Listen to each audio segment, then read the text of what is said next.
在去总统交接了后，下晡就是行政院的交接典礼。行政院新院长杜英泰甲前院长陈建仁交接应信。行政院长杜英泰咧致辞的时阵，是讲伊会加强打击诈骗，望这立法院会当量早通过相关的法案。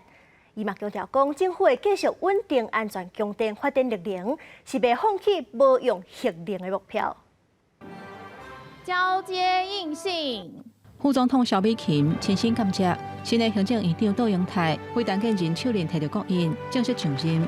陈院长不只是卸任院长，也是我副总统的前辈。你的正直、良善、诚恳、温暖，将永远是我的人生标杆。萧美琴感谢陈建仁在国家关键的时刻愿意付出，过去年外以来推动几项福国利民的政策。重要的任务已经完成，杜英泰嘛定出上任的目标，第一要紧是抓诈骗、恢复家园，而且会甲国会审议来沟通。我们尽快让立法院通过这个打诈释法，想骗的不敢骗，已经骗的会被抓，骗到手的没得花。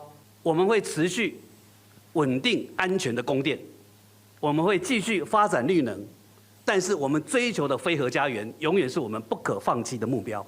总统赖清德在就职演说，嘛提出民生5大保证，包括推动产业升级，积极打击乌金、抢、毒、甲诈骗。因若针对供电稳定，会推动第二届能源转型，发展多元热能、甲智慧电网。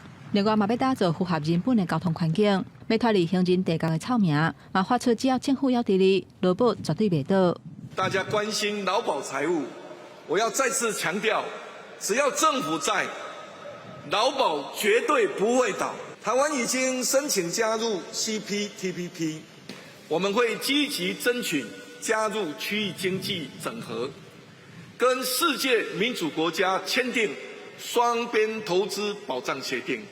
赖清德嘛讲到会成立体育运动发展部，推动全民运动，而且承诺未来会继续推动18岁公民权，共同实践国家的愿景，让台湾加做民主世界 MVP。记者综合报道。